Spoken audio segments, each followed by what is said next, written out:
안녕하세요. 투데이안경 코리아마켓 손유빈입니다. 안녕하세요. 박수진입니다. 연초 당국의 자본시장 개혁 의지가 연이어 표출이 되고 있습니다. 금투세 폐지 추진에 이어 공모펀드 활성화를 통해서 투자의 동력을 불어넣는다는 계획인데요. 하지만 12월 FOMC 미국의 의사록 발표를 앞두고 매파적 신호 발생에 대한 경계감이 확산이 되면서 국내 증시 오늘 조정폭이 깊었습니다. 외국인과 기관의 동반 매도 속에서 개인만이 나홀로 매수에 나선 하루였는데 시총 상위주들이 일제히 내림세로 마감을 했죠. 네, 삼성전자가 신고가 행진을 멈추고 3% 이상 하락한 가운데 코스피 시총상위 20위권 내 에코프로 머티를 제외한 모든 종목이 하락했습니다. 코스닥도 시총상위 대부분이 하락한 가운데 세트리온 제약이 어제 상한가에 이어 오늘도 7% 급등세를 기록했는데요. 12월 FOMC 의사록에 대한 경계감이 확산된 하루, 투데이안경 코리아마켓 첫 번째 이슈픽의 주인공은 누구일까요? 네, 연초 당국의 자본시장 개혁 의지가 연이어 표출이 되고 있습니다. 금투세 폐지 추진을 이어서 공모펀드 활성화를 통해 투자를 활성화한다는 계획인데 하지만 미국의 12월 FOMC 의사록 발표를 앞두고 매파적 신호 발생에 대한 경계감 확산이 되고 있습니다. 자, 첫 번째 투자, 반도체 투자 세분화 소부장주 주도주 경쟁 치열입니다. 첫 번째 이 뉴스를 보면은 지금 HPSP와 한솔케미컬, 동진세미캠, 솔브레인 등 이런 전공정을 해당하는 이 종목들의 지금 시장에 전망이 쏟아지고 있고요. 후공정에 해당하는 한미반도체와 리노공업 그리고 이수페타시스와 이오테크닉스도 현재 주목을 받고 있습니다. 다음 주제도 한번 살펴볼까요? 네, 종목별 흐름을 보시면 2024년 첫 거래에 강한 에너지를 분출했던 반도체주들이 오늘은 지수 조정 속 약세로 전환했습니다. HPSP, 한미반도체, 리노공업 등은 일제히 내림세를 기록한 가운데 동진세미캠은 4거래 연속 상승하며 빨간불로 마감했습니다. 반도체 소부장 이슈에 이은 투데이안경 이슈픽 두 번째 주제는요. 네, 두 번째 살펴보겠습니다. K전력설비 2024년에도 수주 풍년입니다. 전 세계 신재생에너지 발전 수요가 증가를 하면서 국내 주요 전력설비 업계들의 누적 총 수주 잔고 지난해 3분기 기준 12조 원을 넘어섰습니다. 3년째 일감을 이미 확보를 했지만 글로벌 친환경 전력 수요 증가로 올해도 수주 풍년이 기대가 되고 있는데 오늘 약세장 가운데서도 전력설비주들의 존재감도 빛났죠. 네, 재룡전기가 4거래 연속 상승하며 22,000원대로 올라섰고요. HD 현대일렉트릭이 급등하면서 85,000원 선을 다시 회복했습니다. 효성중공업 그리고 일진전기 등 대부분 전력 설비주들도 좋은 에너지를 보여준 하루였는데요. 올해도 수주 풍년이 기대되는 전력 설비주, 종목별 수주와 실적 성장 스토리 잘 따라가 보셔야겠습니다. 네, 투데이안경 이슈픽 종목, 반도체 소부장과 전력 설비 업체 가운데서 뜨거운 관심을 모으고 있는 리노공업과 한솔케미컬, 재룡전기, 그리고 HD 현대일렉트릭입니다. 종목들의 최적화된 매매 타이밍을 포착해보는 매도의 기술, 지금부터 시작합니다.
네, 종목별 최적화된 매매 타이밍을 포착해보는 매도의 기술. 투데이안경 이슈픽 첫 번째, 반도체 투자 세분화, 소부장주, 주도주 경쟁 치열입니다.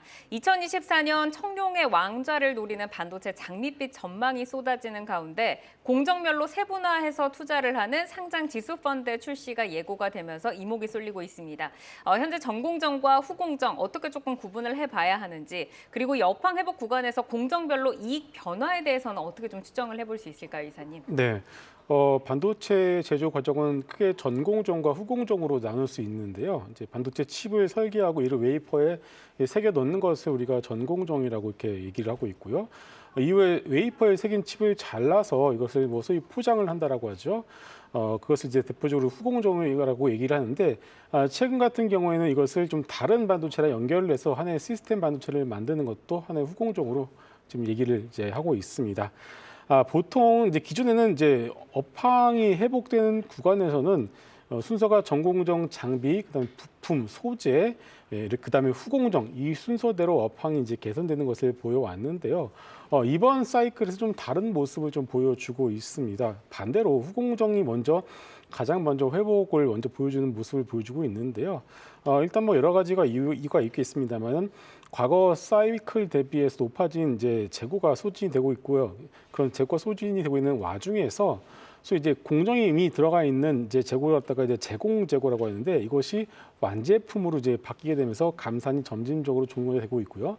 이 과정에서 후공정 업체들의 가동률이 가장 먼저 올라가기 때문에 이번 사이클에서 후공정 업체들의 회복이 먼저 나온 것이 특징이라고 봐야 될 것 같습니다. 물론 여기에 더해서 또 HBM을 빼놓고는 얘기를 할 수가 없겠죠. 네.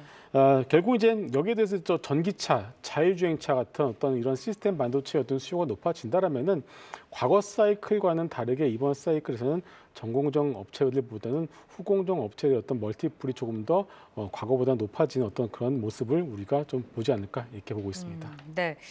그리고 요즘에 뭐 온디바이스 AI나 CXL 이렇게 차세대 반도체 기술로도 부각이 되고 있는데, 차세대 기술 관련해서는 어떤 공정을 좀 눈여겨봐야 하는 건가요, 사장님? 일단 이게 종목들을 봤을 때 지금 최근에 가장 많이 움직이는 건 오늘 기준으로는 이제 아시다시피 온디바이스 AI에 파생된 CXL이 되겠죠. 네. 그러니까는 최근 시장을 보면은 그 공정별로 관련주들이 굉장히 빠르게 움직이고 있어요. 그런데 어떻게 보면은 아까 이사님께서 말씀하신 것처럼 반도체가 데이터를 빠르게 보내기 위한, 혹은 빠르게 보내기 위한 그런 여러 가지 과정 중에서 그 기술이 진보하고 있는 과정 중에 하나인데, 그 과정들이 들어가 있는데 주식 쪽에서 봤을 때는 가장 최근의 트렌드가 먼저 움직이긴 하거든요. 네. 그러면은 HBM 기억을 하시고 오사트 기억을 하시고, 그리고 MPU, 그리고 디자인하우스, CXL 이런 식으로 했을 때는 지금은 디자인하우스가 가장 최신에 나온 시장 트렌드라고 생각을 합니다. 네. 아시다시피 디자인하우스는 우리가 이제 파운드리랑 같이 중간에 설계하는 설계 자산 IP를 가지고 설계를 해주는 업체라고 생각할 수가 있는데, 그 종목도 한 4-5개 정도가 있어요. 그래서 그 안에서 좀 매매를 하실 필요가 있다라고 말씀드릴 수 있고요. 그리고 이런 순환매로, 공정별 순환매로 지금 시장이 계속 빠르게 움직이고 있기 때문에 그 안에서 좀 대장주별로 좀 빠질 때 매매를 하신다면은 부담이 없지 않을까 말씀드릴 수 있겠습니다. 네, 지금 뭐 트렌드를 조금 따라가면서 좀 빠르게 매매도 필요한 시장이다라고 좀 말씀을 해주셨는데, 지금 반도체 업황 회복 그리고 차세대 기술 부상으로 주목을 받고 있는 소부장 업체 가운데서 우리는 이제 리노공업과 한솔케미칼의 종목을 골라봤습니다. 자, 두 분께서 보내주신 지금 사인을 보면은 두 종목 모두 지금 4개의 고신호가 켜져 있는데, 리노공업부터 보도록 하겠습니다. 어제 신고가 기록 후에 오늘 시장이 조정을 받으면서 리노공업도 4% 밀리면서 거래를 마쳤는데요. 이사님께 먼저 여쭤볼까요? 네, 우리가 AI 시대를 이제 맞이해서 이 엔비디아라는 업체의 주가가 재평가가 되는 것을 우리가 지켜봐 왔습니다. 엔비디아 기존의 게임 그래픽 카드를 만드는 업체에서 이거 알고 보니까 이거는 AI 시대에서 없어서는 안 될 어떤 그런 업체로 이제 탈바꿈이 되었었죠. 마찬가지로 온디바이스 시대에서는 엔비디아만큼의 지위를 가질 업체가 바로 퀄컴이라고 저는 생각을 하고 있습니다. 왜냐하면 다양한 프로세스를 다양한 디바이스에다가 이식을 하기 위해서는 퀄컴이 어쩔 수 없이 필요하기 때문이겠죠. 그렇다면 퀄컴은 최대 고객사를 가지고 있는 리노공업이 자연스럽게 찐 수혜주가 될 가능성이 높다라고 이렇게 생각을 하고 있습니다.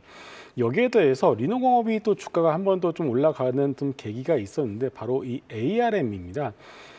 최근에 ARM 주가가 상당히 좀 강하게 올라가는 것을 우리가 좀 보고 있었는데요. ARM의 2분기 실적 컨퍼런스 콜 자료에서 좀 특이한 점이 있었는데, 뭐냐면은 실적이 상당히 좀 증가를 했는데, 이 고성능 CPU 등을 이제 AI로 내장하는 이 기기 쪽에 대한 라이센스 계약이 상당히 좀 늘어났습니다. 이게 뭐냐면은 테스트에 대한 부분들이 그만큼 늘어났다는 뜻이거든요. 그래서 이런 것들 역시도 리노공업이 결국 온디바이스 AI 시대에서는 뭐 여러 가지 종목들이 있습니다만은 가장 큰 수혜를 입을 가능성이 높다라고 보고 있기 때문에 최근에 주가의 흐름 자체가 보게 되면은 다른 어떤 온디바이스 AI, CXI 관련주보다는 좀 탄력이 좀 적은 것은 아쉬운 부분들입니다만은 그건 진짜 수혜이기 때문에 오히려 이런 모습을 보인다라고 여러분들이 생각하시면 될 것 같고요.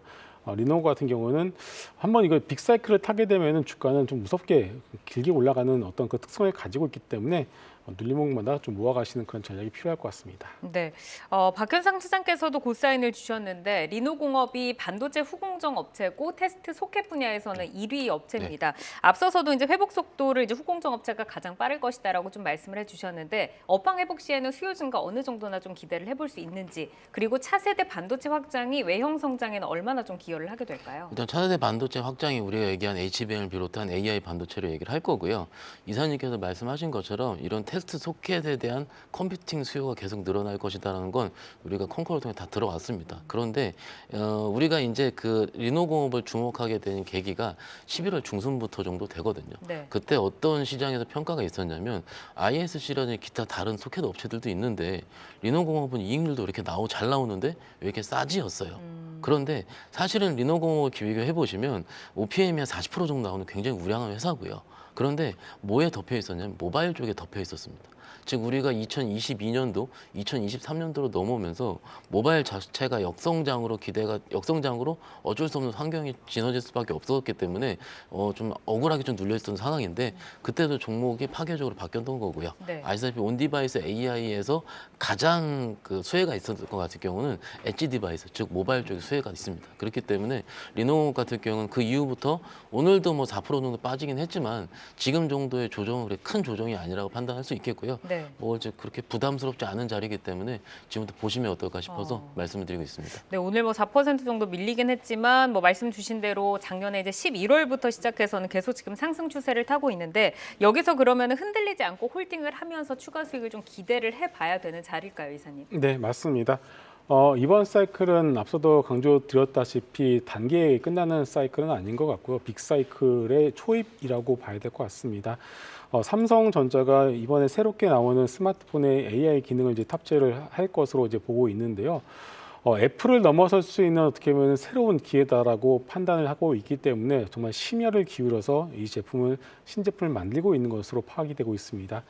그렇기 때문에 그만큼 이 온디바이스 쪽에 대해 삼성전자가 진심이라고 한다면은 삼성전자뿐만이 아니겠죠. 그렇다면은 리노공업 같은 경우에는 지금 뭐 약간 좀 시장이 흔들리는 상황에서 좀 주가의 어떤 탄력 자체가 좀 가다서다 하고 있습니다만은 눌림목이 나올 때마다 여러분들이 좀 흔들리지 마시고 끝까지 가져가시는 그런 전략이 필요할 것 같습니다. 네, 흔들리지 말고 장기적으로 좀 가보자라고 말씀을 해주셨고 이어서 한솔케미칼로 넘어가 보겠습니다. 역시 지난 11월부터 기분 좋은 행진을 보이고 있는데 5일선을 타고 쭉 우상향을 보이고 있습니다. 오늘은 5% 정도 밀렸거든요. 자, 차장님께 먼저 들어볼까요? 오늘 뭐 반도체 소부장주 안 밀린 거 없죠. 그쵸. 다 밀렸고요. 뭐 어제 미국 시장 영향이 좀 없지 않아 있었는데 일단 이제 소부장 쪽을 바라보고 특히 한솔케미칼 같은 경우 우리가 알고 있는 전통 레가시 소재 업체입니다. 그래서 레가시 업종 자체가 어떻게 움직이고 있는가를 판단을 해야 되는데 사실은 저희 시간에 다 얘기를 했어요. 왜냐하면은 HBM으로 시작된 모바일 수요 같은 경우는 레거시를 움직이지 못하게 했는데 모바일 수요가 굉장히 많은 디램 가격이 급등이 나오기 지금 시작하게 하는 중이기 때문에 그럼 낸드라든지 서버 쪽 디램이 조금씩 우상향할 것이다. 특히 한솔케미칼 같은 경우는 그 모바일 디램에 들어가는 과산화수소를 많은 소재 업체인데 네. 지금까지 별로 좋지 않았어요. 좋지 않았는데 3분기까지 실적이 좋지 않게 발표했음에도 불구하고 업계 평가는 그러더라도 선방을 했다는 평가가 많이 있거든요. 그러면 4분기부터 기대감이 좀 있는 상황이기 때문에 지금부터는 충분히 봐도 된다는데 우리가 아시다시피 전통적으로 소부장의 소재 업체들은요 조금 우리가 알고 있는 장비라든지 후공정 오사트 종목들 대비해서 좀 주가 플럭추에이션이 그렇게 크지 않습니다. 좀 꾸준한 면이 없지 않아 있는데 네. 이런 종목들은 제가 일단 매매할 때 말씀드리긴 하겠지만 일단은 지금 정도부터는 해보셔도 된다. 일단 말씀드릴 수 있겠습니다. 그러니까 변동폭이나 탄력이 조금 약할 수는 있지만 지금부터는 좀 봐야 되는 자리다. 왜냐하면은 그런 것들이 그 실적이 발현되는 시기 자체가 한꺼번에 그 장비주들의 파괴력처럼 크게 나타나는 게 아니고 꾸준하게 나올 수 있거든요. 그래서 3분기, 4분기가 좀 더 돌리는 과정 중에 있기 때문에 네. 아마도 폭발적으로 나올 거면 4분기도 확인을 할 겁니다. 근데 4분기 전망은 지금 우리가 디램각 보고 있잖아요. 네. 나쁘지 않습니다. 예. 지금 이제 소부장 소재 업체로 과산화수소 업체라고 좀 말씀을 해주셨는데 반도체 이제 업황이 회복이 된다고 하면 어느 정도나 실적 증가가 계속해서 좀 나올 것이다라고 좀 이사님께서는 보고 계세요. 네. 일단은 뭐 내용을 들여다보게 되면은 반도체용 과산화수소 매출액이 삼성전자 지금 최근에 낸드가 좀 가동률이 좀 올라오고 있는 것이 확인이 되고 있습니다. 그렇다면은 과산화수소 매출액 역시도 회복이 된다라고 좀 우리가 전망을 해볼 수 있겠고요. 그동안 이제 실적에 있어서 소위 그 실적을 까먹는 그런 어떤 부분이었었던 것들이 좀 여러 가지 있었는데 일단 이런 것들 역시도 삼성전자 반도체 가동률이 회복이 되고 있기 때문에 이런 것들도 어느 정도 노이즈에서 벗어날 가능성이 높다라고 보고 있습니다. 그리고 반도체용 과산화수소 그리고 프리코스 매출이 각각 QOQ 대비해서는 약 7%에서 8% 정도 물론 크지는 않습니다만은 증가를 하면서 실적 성장을 좀 이끌 것으로 좀 보여지고 있고요. 그리고 QD 소재랑 2차전지 바인더의 실적 역시도 거의 바닥을 찍었다라고 보는 것이 맞을 것 같아요. 결국 제가 드리고 싶은 말씀은 뭐냐면은 일단은 가장 중요한 거는 PBR 밸류에이션이 과거 평균에도 미치지 못할 만큼 가장 싼 수준입니다. 그런 상황에서 앞서 말씀드린 어떤 여러 가지 요인들이 바닥을 찍거나 하고는 실적 증가가 조금씩이나 빠르진 않습니다만 늘어나게 된다라면은 원래도 싼 종목이 이제는 턴 어라운드가 된다라면 주가는 지금은 약간 탄력이 적습니다만은 한번 탄력을 받게 되면은 생각보다 빠르게 주가가 올라갈 가능성이 있기 때문에 지금의 어떤 비탄력 구간을 이용해서 모아가시는 그런 전략이 조금 좋을 것 같습니다. 지금의 비탄력 구간을 좀 활용을 해보자라고 말씀을 해주셨는데, 자 그럼 한솔 케미컬로 좀 수익을 낼 수 있는 전략에 대해서 한번 좀 들어보도록 하겠습니다. 차장님께 먼저 여쭤볼까요? 일단 이게 이렇게 조금 추세를 조금씩은 타는 것 같기도 하고 오늘 딱 보면은 추세 하단부에 닿은 것 같기도 하고요. 이럴 때 종목들을 매매한 전략 같은 경우는 네. 지금 화면에 나오는데요. 이게 지금 오른쪽을 밴드를 이렇게 설정을 할 수가 있잖아요. 그러면은 이 밴드 상단에 닿을 때 예를 들어서 어제 고가 정도 23만 8천. 중반 부분까지 해서는 일단 매도를 살짝 하고 그리고 밑에 오늘 정도 21선 닿을 때 같은 경우는 다시 매수를 하고 이거를 위에서 팔고 밑에서 살 수 있는 일단 수량을 늘리기 전략 얘기를 하거든요. 네. 그래서 그런데 여기서 리스크 관리가 뭐냐면은 시장에서 갑자기 빠질 때가 있어요. 그럴 때는 이제 21선 강하게 이탈할 수가 있는데 이럴 때 같은 경우는 그때 추가적으로 매수를 하지 말고요. 네. 다시 21선 올려놓을 때까지 기다리는 겁니다. 예, 그래서 일단 이런 섹터의 종목들은 좀 꾸준한 면이 있기 때문에 좀 일종의 주스 매매 정도를 하신다면 제가 보기엔 괜찮지 않을까 말씀드릴 수 있겠습니다. 네, 지금 차장님께서는 매수를 좀 21선 기준으로 좀 말씀을 해주셨는데 뭐 리노공이나 한솔케미칼이나 이렇게 좀 단기간에 뭐 급등이 그래도 쭉 계속해서 나왔잖아요. 오늘처럼 조금 밀릴 때 좀 매수 관점으로 접근을 해볼까 하는 분들도 많으실 것 같은데 이사님은 어떻게 보세요? 네, 좋은 생각이다라고 생각을 하고 있고요. 일단 삼성전자가 오늘 좀 하이닉스와 더불어서 좀 큰 폭으로 좀 밀리는 모습이 나왔습니다. 하지만 올 한 해 삼성전자의 주가 전망만 놓고 본다라면은 하이닉스보다는 상당히 탄력적으로 움직일 가능성이 높다라고 보고 있고 그 근간에는 역시나 레거시 반도체의 어떤 여팡 회복 거기에서 더 나아가서 본다라면은 뭐 가전이나 기타 스마트폰 어떤 이쪽도 바닥을 찍고 올라간다. 이렇게 볼 수가 있겠습니다. 자, 그렇다면은 삼성전자의 주가 전망 자체가 우리가 그렇게 부정적으로 보지 않고 중립 이상으로 놓고 본다라면은 그 밑에 딸려 있는 서플라이 체인들 오늘 뭐 반도체 소부장 관련된 기업들의 경우에는 오늘 미국 시장이 밀리면서 아까 좀 밀렸습니다만 역시나 이런 조정은 좀 매수의 기회다라고 좀 봐야 될 것 같습니다. 네, 알겠습니다. 자, 이어서 전력 설비 넘어가 보겠습니다. 전 세계 신재생 에너지 발전 수요가 늘어나면서 국내 주요 전력 설비 업계들의 누적 수주 잔고 12조 원을 넘어서고 있습니다. 자, 올해도 수주 확대 추세 이어갈 수 있을까요, 차장님? 일단 수주는 계속될 것 같습니다. 계속될 것 같은데 우리가 지금 주식을 보는 입장에서 봤을 때 이 지금 산업 자체를 어떻게 보면 제대로 우리가 반도체보다 혹은 다른 업종보다 더 좋게 볼 수 있을지에 대한 게임을 좀 우리는 좀 파는 게 맞을 것 같아요. 무슨 얘기냐면 우리가 최근까지 알고 있었던 예를 들어 신재생 에너지 비중 유럽에 늘리는 것 같은 경우가 뭐 20%에서 2050년도까지 40%까지 늘리는 거라든지 혹은 사우디라든지 미국 IRA 관련해서 노후 전력 변압기의 70% 이상은 교체 주기를 탔다라든지 이런 부분은 우리가 작년부터 충분히 알았었던 내용입니다. 그리고 네. 역시 중동 지역 국가 계속 신재생 에너지 공급 목표를 올해 한 58 18 기가까지 2030년까지 올린다고 하니까는 이런 부분은 시장에서는 계속 반영이 되고 있는 중 같아요. 그리고 회사의 목표치도 계속 높아지고 있습니다. 그런데 최근 한두 달 전부터 이쪽에서 종목들의 매매 패턴이 어떻게 바뀌냐면은 네. 실적이 가까워오는 시즌 가까이 있을 때 매매라는 패턴으로 좀 바뀌고 있는 것 같아요. 실적이 좋은 건 알고 있는데 그 다음에 내가 더 이상의 업사이드를 보기는 다른 쪽에서 내가 매매를 해야 되겠다. 이런 식의 매매 플레이가 좀 이루어지는 과정 같습니다.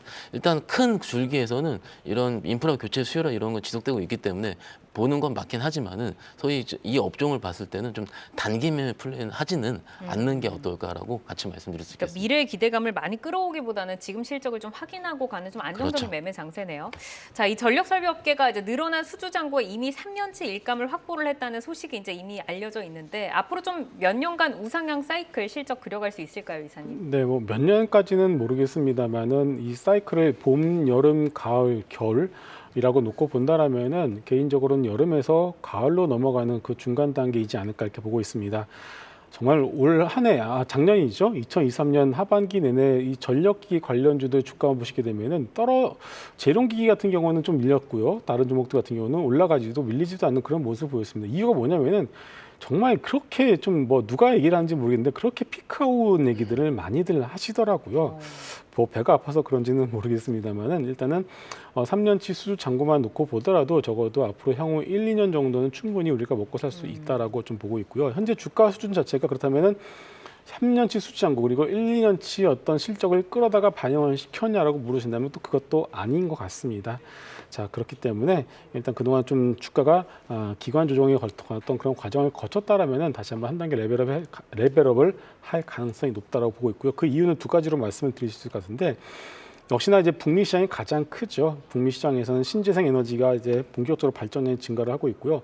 아직까지도 미국은 정전이 되는 곳이 많습니다. 그만큼 노화된 시설들이 많기 때문에 이것이 아직까지도 한창 교체 수요가 넘쳐나고 있다는 것이 첫 번째고 두 번째는 최근에 나오는 뭐 HD 현대일렉트릭 같은 경우에는 수주 공시를 보시게 되면 다 사우디 쪽이거든요. 역시나 네옴시티 이게 뭐 되냐 안 되냐 얘기들이 많습니다만 실질적으로 일은 차곡차곡 진행이 되고 있기 때문에 네옴시티 프로젝트 등을 통해서 고압 차단기 이런 것들이 여전히 발주가 되고 있다는 것을 놓고 봤을 때는 아직은 우리가 피크아웃을 얘기하기는 이르다라고 정리하겠습니다. 그러니까 지금 뭐 피어나는 피크아웃 논란에도 불구하고 수주와 실적 탄탄하게 잘 이어가고 있는 전력 설비 업체입니다. 자, 오늘 재룡전기 그리고 HD 현대일렉트릭에 대해서 두 분의 의견 여쭤보도록 하겠는데요. 역시나 지금 다 고사인이 들어왔습니다. 자, 재룡전기부터 보겠습니다. 외국인의 수급 유입과 함께 4거래일째 오르고 있고 오늘도 8% 강세로 거래를 마쳤는데 차장님께 먼저 들어볼까요? 일단 수주가 계속 들어오고 있으니까는 지금 수주는 절대 부담이 없고요. 수치적으로 봤을 때 2분기 수주잔고 공시가를 기준으로 변경을 해서 일시적인 감소를 제외한다면은 7개 분기 연속 증가 추세입니다. 그러니까 계속 수주는 늘어나고 있는 중이고 일단 수주잔고가 한 3,300억 정도 된다고 하더라고요. 네. 그렇기 때문에 현재까지 생산 능력을 고려지 일부 물량의 이연 가능성은 있긴 있지만은 이것이 3분기에 반영이 다 온으로 된 건 아니고 4분기에 이연될 가능성이 큽니다. 그러면은 4분기까지 충분히 이연될 수가 있는 거죠, 실적이. 그래서 아마도 오늘 폭발적인 성장이 실적이 좀 나올 것 같은데 여기서 이제 이런 거에 제가 좀 약간은 좀 이렇게 말드리면 죄송한데 이미 시장에서 많이 알고 있는 부분이거든요. 그렇기 때문에 과연 알고 있는 플레이를 4분기 실적 발표 때까지 이런 아이디어를 그대로 끌고 갈 수 있을 것이냐에 대한 저는 개인적인 문제라고 생각을 해요. 시장에서는 이게 어떻게 보면은 좀 뭐라 그럴까요? 좀 생소하고 좀 깜짝 놀라는 아이디어가 좀 더 많이 매수세가 쏠리지 우리가 알고 있는 이런 아이디어 안에서는 조금 그 다음에 내가 매매를 해야지 그리고 4분기 임박하면 해야지 이런 생각이 좀 있을 수 있거든요. 네네. 그래서 여태까지 좀 매도를 하고 있다가 오늘은 전력기기 부분 다 같이 매수가 들어온 바에 좀 시세가 몰리긴 했지만은 일단 지금 수준은 부담이 없는 건 맞지만 이거 업사이드를 너무 크게 둬서도 안 된다. 개인적으로 이렇게 생각하고 있습니다. 그러니까 회사 내용 실적은 너무나도 좋지만 재료의 신선도에서는 조금 떨어질 그렇죠. 수 있다라는 말씀이신데 자, 지금 그러면은 해외 수출이 이제 재룡전기가 급증을 하고 있는데 동종 업계 내에서 어떤 경쟁력을 가지고 있고 해외 매출 성장세 추이를 한번 점검을 해주신다면요, 이사님. 네, 소형 변압기 쪽에서는 재룡전기가 상당한 경쟁력을 가지고 있는 것이 이미 수주 잔고와 매출액 추이 그리고 수출 데이터를 통해서 증명이 되고 있는 상황이고요. 그리고 최근에 뭐 수주 잔고만 놓고 보면은 2021년 4분기 대비해서 거의 10배가 늘어난 상황입니다.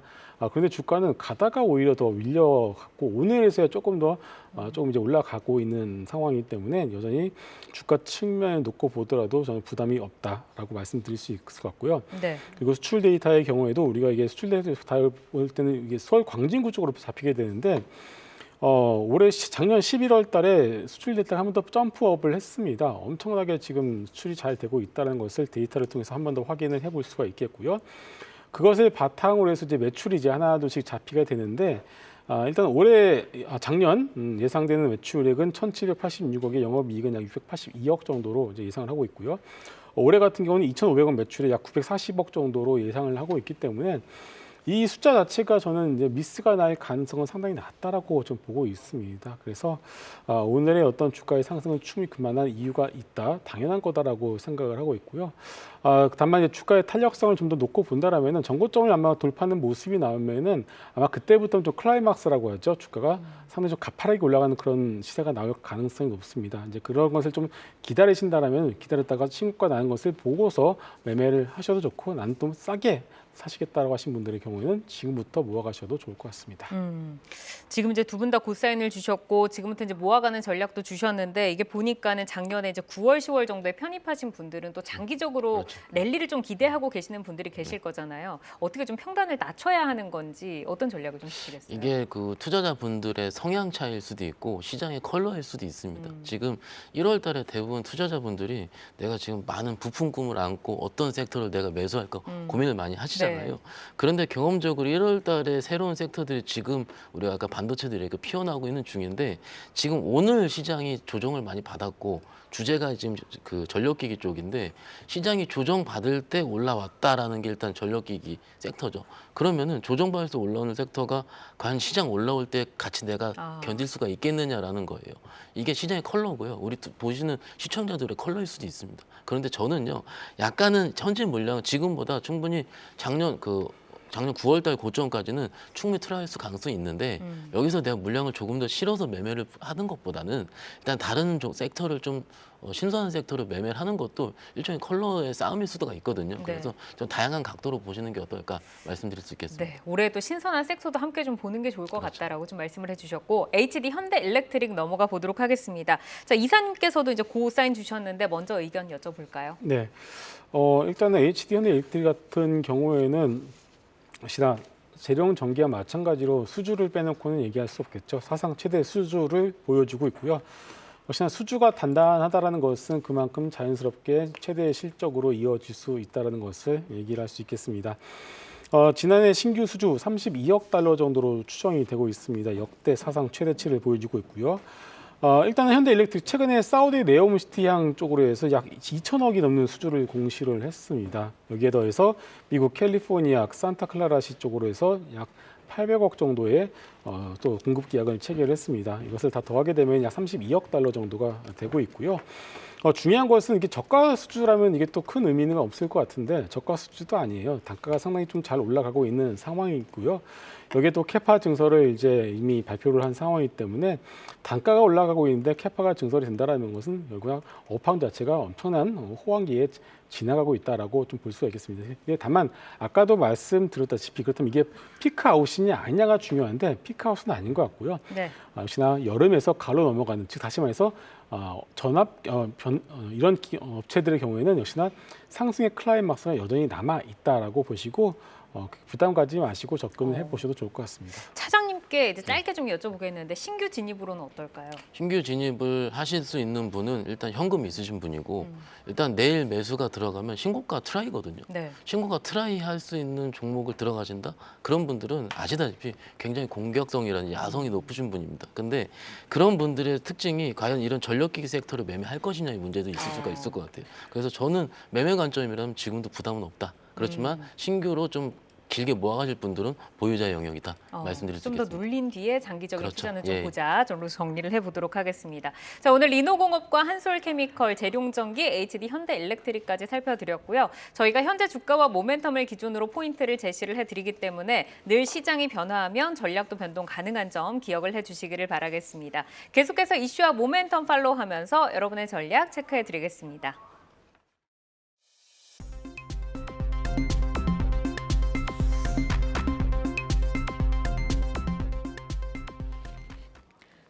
장 마감 후 4시부터 6시까지 진행되는 시간의 투자리그, 시간의 거래 동향 만나보는 이 시간의 단일가입니다.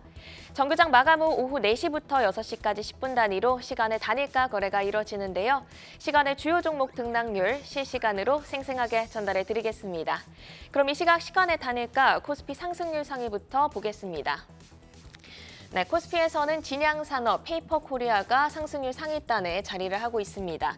LS전선아시아가 LS에코에너지로 사명을 변경을 했죠. 4거래일 만에 오늘 하락 전환하면서 마감을 했는데 시간에서 상승 전환에 성공하면서 3% 강세 보여주고 있습니다. 21,400원 선 지나가고 있네요. 계속해서 코스닥 상승률 상입니다. 네, 코스닥에서는 SG가 9% 강세를 보이면서 출발하고 있습니다. 177억 규모의 공급 계약을 장 마감 후 공시했는데요. 우크라이나에 아스콘을 공급한다는 내용 전해지면서 현재 9% 강세로 출발하고 있습니다.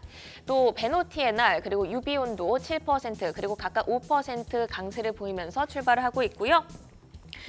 열 처리 장비를 제공하는 소성로 사업을 하고 있는 원준, 장 마감 후 포스코 퓨처엠과 566억 규모의 공급 계약을 공시했습니다. 이 소식 전해지자 현재 상한가 부근에 들어가 있네요. 이번에는 코스피 하락률 상위로 넘어가 보겠습니다. 네, 코스피에서는 태영건설 그리고 TA홀딩스, 이구산업 등이 올라와 있는데요. 오늘 첫 채권단 설명회를 앞두고 태영그룹주들이 급등세를 보였습니다. 하지만 시간에서 그룹주들 하락 전환을 한 모습인데요. 태영건설이 5% 넘게 하락하면서 3,070원 선 지나가고 있고요. TY홀딩스 역시 1.8% 약세 흐름 가져가고 있습니다. 마지막으로 코스닥 하락률 상위도 살펴볼까요? 네, 코스닥에서는 위메이드가 5% 넘게 낙폭을 키우고 있습니다. 세무조사에 따라서 536억 규모의 추징금을 부과받았다는 소식 전해지면서 현재 낙폭을 키우고 있는 모습이고요. 이민청 관련주인 오픈롤 15% 급등세로 마감했지만 2% 가깝게 하락하고 있습니다. 위메이드 그룹주들 동반 약세를 보이고 있네요. 위메이드 맥스 그리고 위메이드 플레이마저도 4%, 2.5% 약세 흐름 가져가고 있습니다. 이렇게 이 시간의 단일가 살펴봤는데요. 시간의 단일가 매매는 오후 6시까지 10분 단위로 매매가 체결됩니다. 모멘텀과 거래량 등 꼼꼼히 살펴보시고 시간에서도 성투 전략 세워가시길 바랍니다. 시간의 단일가 거래 동향, 잠시 후 시간의 단일가 특징주를 통해서도 확인하실 수 있습니다.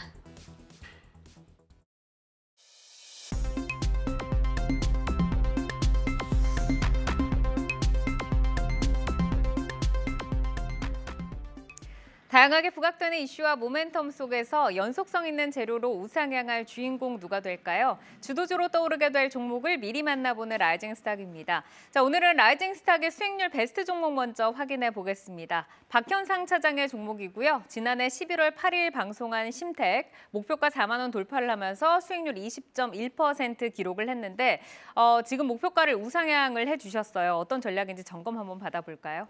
일단 이제 목표가를 오랜만에 좀 올렸는데요. 이게 최근에 오늘도 저희 방송에 얘기한 것처럼 레가시 쪽 반도체 쪽 움직임이 굉장히 커졌습니다. 우리가 종목들이 계속 움직이다 보면은 안 올라갔던 종목들이 갑작스레 뛰는 현상이 있는데 그게 어제 그리고 오늘도 여러 종목들이 같이 움직이고 있거든요.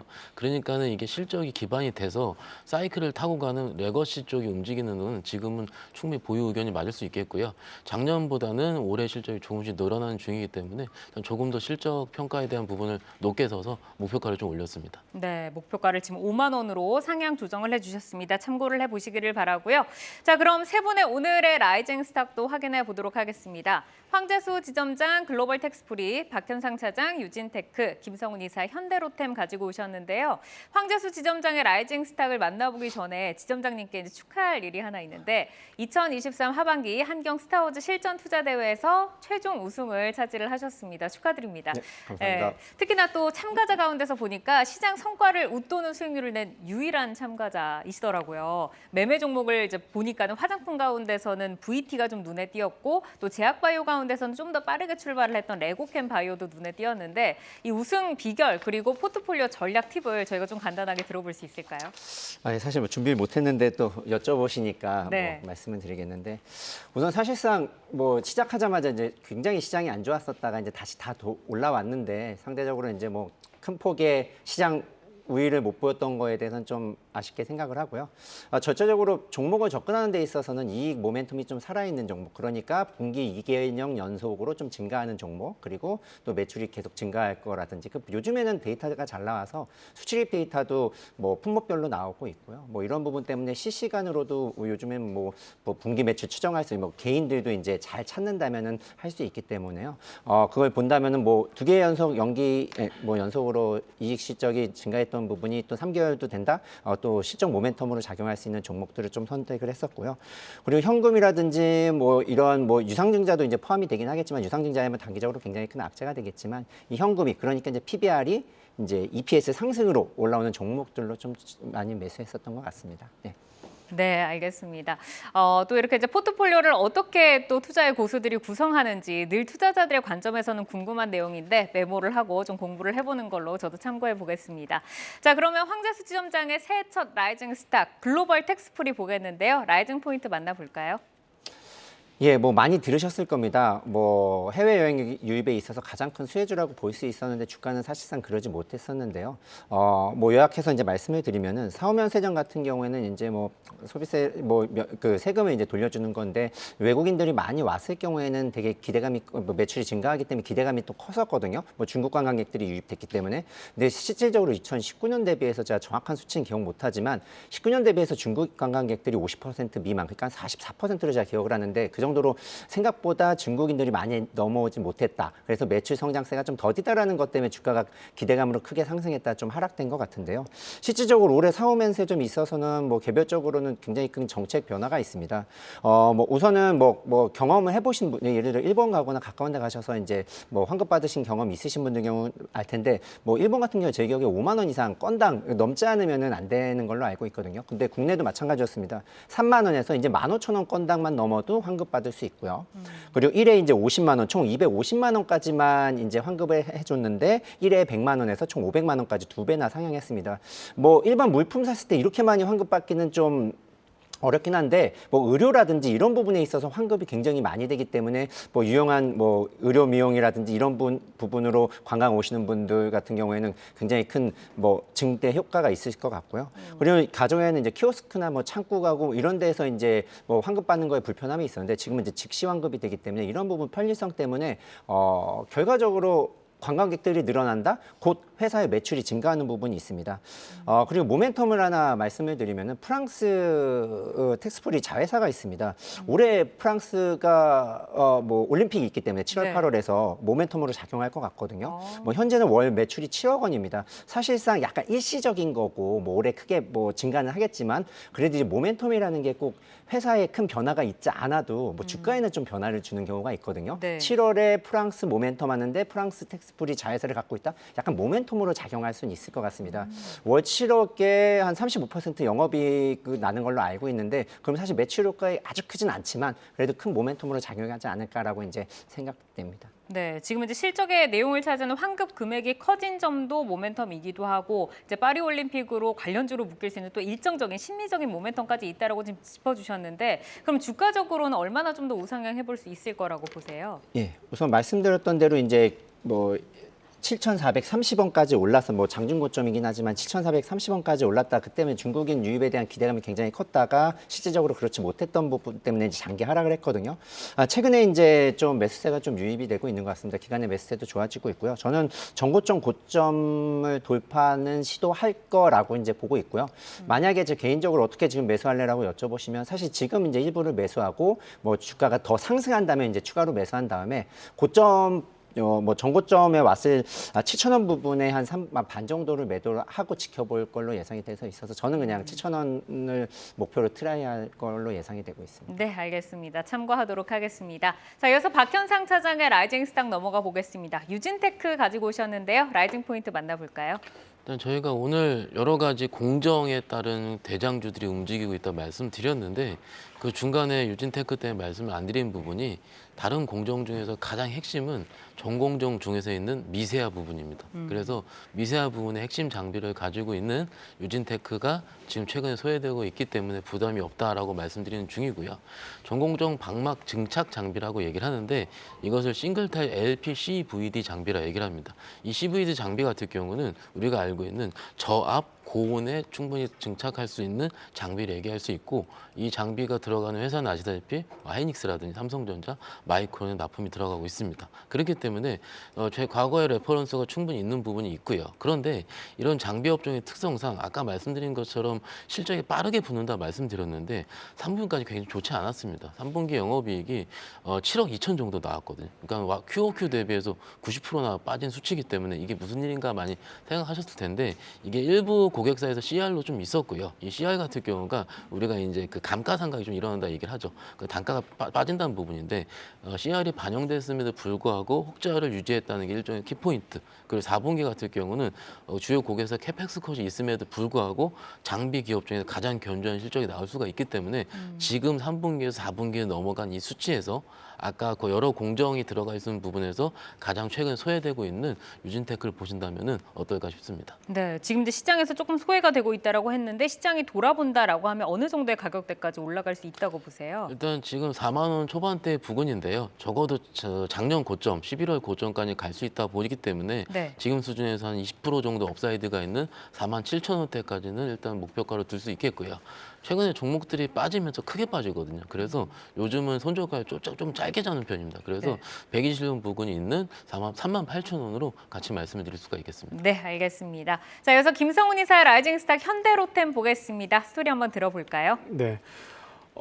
K방산의 어떤 우리 투자 포인트를 다시 한번 재점검을 해볼 필요가 있을 것 같습니다. 그리고 이제 방산주들의 특성상 이 수주 모멘텀이 좀 중요한데 이 폴란드 2차 계약에 대한 부분들 그리고 사우디 신규 수주에 대한 부분들도 점검을 해보고요. 또 하나 왜 다른 방산주들 대비해 현대로템이 좀 더 특출나게 또 가지고 있는 장점은 또 무엇이 있는지까지도 한번 살펴보도록 하겠습니다. 네, 지금 다 궁금한 내용들인데 어떤 강점들이 있는지 한번 들어보겠습니다. 네, 우리나라 방산의 특징은 너무나 명확합니다. 바로 이제 미국 같은 경우가 이제 하이엔드 무기를 만든다라면은 우리는 그 밑에 단에 포지션이 되어 있는 또 쉽게 말해서 재래식 무기를 양산을 좀 잘한다라고 좀 봐야 될 것 같아요. 그리고 또 하나 우리는 만드는 것뿐만이 아니라 기술 이전까지도 잘할 수도 있다라고 좀 볼 수가 있겠습니다. 폴란드가 우리나라를 선택한 이유가 가장 큰 것이 바로 이제 기술 이전에 대한 부분이라고 봐야 될 것 같아요. 물론 폴란드가 지금 러시아와 국경을 맞닿아 있기 때문에 무기가 필요한 것도 사실이지만 그것을 넘어서서 폴란드는 본격적인 어떤 무기를 생산해내는 그런 국가로 탈바꿈하는 것이 목적이기도 합니다. 물론 폴란드 정권이 바뀜으로 해서 약간의 노이즈가 최근에 방산주들이 생겼습니다만은 역시나 그것을 털어내고서 다시금 방향을 위로 잡는 것을 우리가 확인을 해볼 수가 있었고요. 또 하나 이제 폴란드뿐만이 아니라 사우디아라비아 쪽으로도 우리가 신규 수주를 충분히 기대를 해볼 수가 있겠습니다. 이것은 뭐 제 얘기가 아니라 대통령실 관계자 쪽에서 어떤 뉴스를 보시게 되면은 쉽게 찾으실 수가 있을 것 같고요. 또 하나 이 현대로템 같은 경우는 이제 K2 전차만 만드는 것이 아니죠. 바로 고속철도 만듭니다.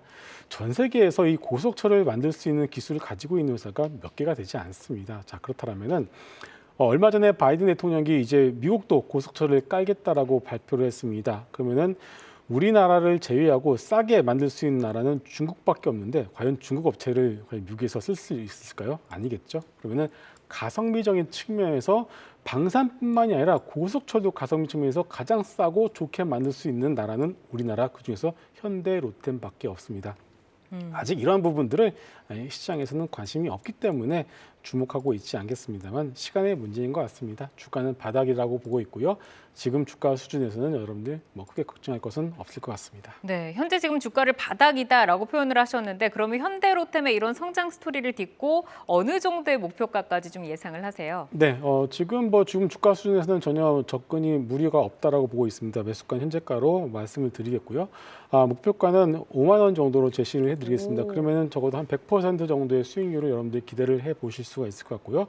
손절가는 이전 전저점이 2만 3천 원으로 제시를 해드리겠습니다. 네, 알겠습니다. 5만 원의 목표가 제시를 해주셨습니다. 자, 오늘 함께해 주신 박현상 유한타증권 부천지점 차장, 김성원 MHB 인베스트 이사 여기서 인사드리겠습니다. 고맙습니다.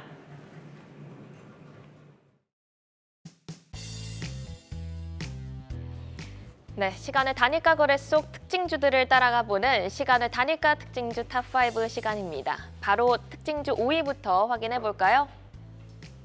네, 5위는 아미노로직스입니다. mRNA 관련주로 장중 상한가까지 터치했지만 이내 윗골이 달고 내려오며 16% 상승으로 거래를 마쳤는데요.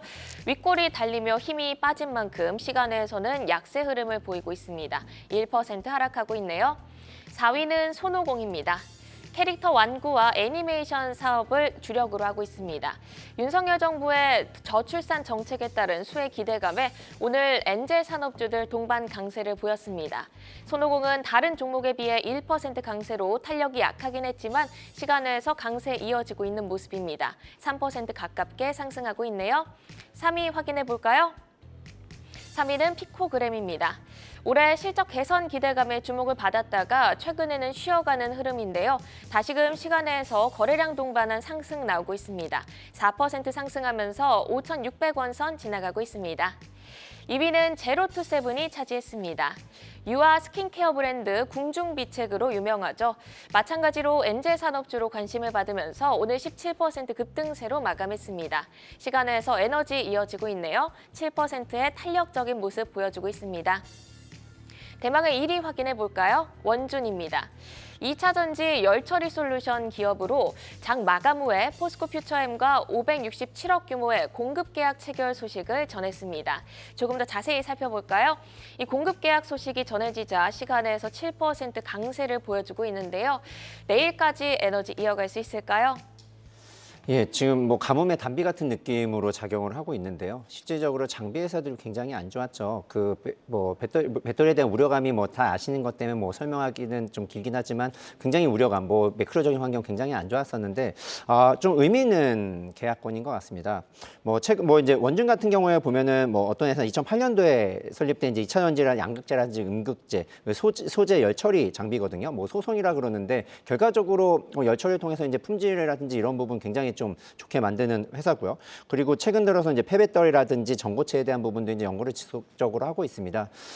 오늘 나왔던 566억에 대한 포스코 퓨처엠이 최근에 보면은 뭐 오늘도 나왔지만 최근에 이제 나왔던 거 뭐 1,360억짜리도 좀 나왔더라고요. 실질적으로 그동안 뭐 이 원전 같은 경우에는 뭐 매출이 포스코에서 받을 수 있을 거에 대한 기대감이 있었지만 한동안 못 받았다가 이번에 받았던 거는 좀 의미 있었다고 보고요. 계약 기간도 보면은 뭐 1월 2일 뭐 이번부터 뭐 12월 15일까지 결과적으로 올해 매출부터 좀 증가하는 부분이 있기 때문에 뭐 장비주의 특징이 뭐 어느 정도의 기간을 두고 이제 매출이 발생을 하는데 결과적으로 올해 실적도 좋아지는 부분이 있기 때문에 이러한 부분 때문에 좀 영향이 있는 것 같고요.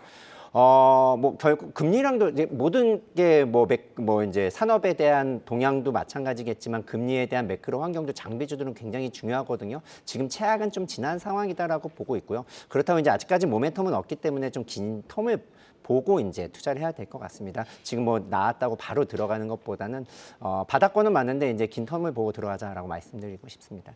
네, 2차 전지 장비주들 참 힘든 시간 보내고 있는데요. 정말 가뭄의 단비 같은 의미 있는 수주 소식이 나와줬습니다. 그래도 관망 의견 주셨고요. 이어서 오늘장 특징주로 저출산 관련주 보겠습니다. 정부의 출산 장려 정책 수혜 기대감으로 오늘 아가방 컴퍼니가 상한가를 기록했고요. 또 시간에서도 엔젤 산업주들의 강세 특징적으로 나타나고 있습니다. 모멘텀의 연속성은 어떻게 보시는지 궁금한데요. 관련해서 혹시 탑픽 종목을 꼽아주신다면요? 오늘 저 상한가 저도 상한가는 되게 좀 예상치도 못했다라고 이제 말씀드릴 수 있을 것 같은데 뭐 가장 강력하지 않을까. 그러니까 총선이라든지 이런 부분에 있어서 정책주로서 가장 강력한 게 이제 저출산일 것 같고요. 뭐 오늘 보니까 뭐 내일 국민과 대통령의 함께하는 민생 토론회라는 부분에 있어서 정부 업무 보고하고 토론하는 부분에서 저출산에 대한 부분도 나눠진다라고 하니까 이러한 부분도 당연히 뭐 영향을 줬을 거라고 보고요. 탑픽을 여쭤보시니까 저는 그냥 유아교육 쪽도 굉장히 좀 좋게 보고 있습니다. 교육산업 같은 경우 뭐 삼성 출판사라든지 이러한 부분이 좀 좋게 좀 탑픽으로 볼 수 있을 것 같고 개인적인 탑픽입니다. 그리고 사실상 이게 정책이라는 것이 회사가 바뀌고 회사가 완전히 살아난다 이런 것보다는 사실 모멘텀이어서 저는 상반기에는 좀 좋고 하반기는 조금 쉬지 않을까 이제 개인적으로 생각하고 있습니다. 네, 알겠습니다. 여기까지 듣겠고요. 오늘 이렇게 시간의 특징주와 오늘장 특징주 함께 살펴봤습니다. 함께해 주신 황재수 신한투자증권 서울금융센터 지점장은 여기서 인사드립니다. 고맙습니다. 네, 감사합니다. 네, 새해 이튿날 세계 증시는 어땠는지 글로벌 증시 브리핑 전해드립니다. 오늘 중국 증시는 장 마감 다가오면서 정책 수혜주 중심으로 반등에 성공했습니다. 상해 지수가 강보합권에서 마감을 했지만 2,970선을 회복하진 못했고요. 선전이 0.7% 하락, 항생 지수가 1% 가까운 낙폭 그려내고 있습니다. 새해 첫 주부터 중국에서는 경제 흐름을 볼 수 있는 지표들이 발표됩니다. 내일은 12월 차이신 제조업 PMI가 나오는데요. 지난 11월에는 50.7포인트로 1.2포인트 크게 오르면서 경기 확대로 복귀를 했습니다. 이어서 나스닥 선물 지수도 체크해 보도록 하겠습니다. 나스닥 선물 현재 약보합권에서 움직이고 있는 가운데 16,709선 지나가고 있습니다. 오늘 밤 미국에서는 12월 FOMC 회의록이 공개됩니다. 지난 12월에 FOMC를 계기로 연준의 피봇을 확신하게 됐죠. 이때 파월 의장이 처음으로 금리 인하 논의를 시사했는데 이번 FOMC 의사록에서는 인하에 대한 실제 언급이 있었는지 또 전반적인 발언들이 완화적인지 주목하셔야겠습니다. 여기에 12월 ISM 제조업 PMI도 발표되니 잘 체크하셔서 대응하시길 바랍니다. 글로벌 증시 브리핑 전해드렸습니다. 네, 투데이 안경 코리아 마켓 저희가 준비한 소식은 여기까지입니다. 방송이 끝난 후에도 유튜브에 라이징 스탁으로 검색하시면 내용 다시 보실 수 있으니까요. 여러분의 포트 풍성하게 채워갈 좋은 종목들 함께 하시기를 바라겠습니다. 네, 투데이 안경 코리아 마켓은 항상 여러분의 든든한 전략 동반자가 되어드리겠습니다. 오늘도 함께해 주신 여러분 고맙습니다.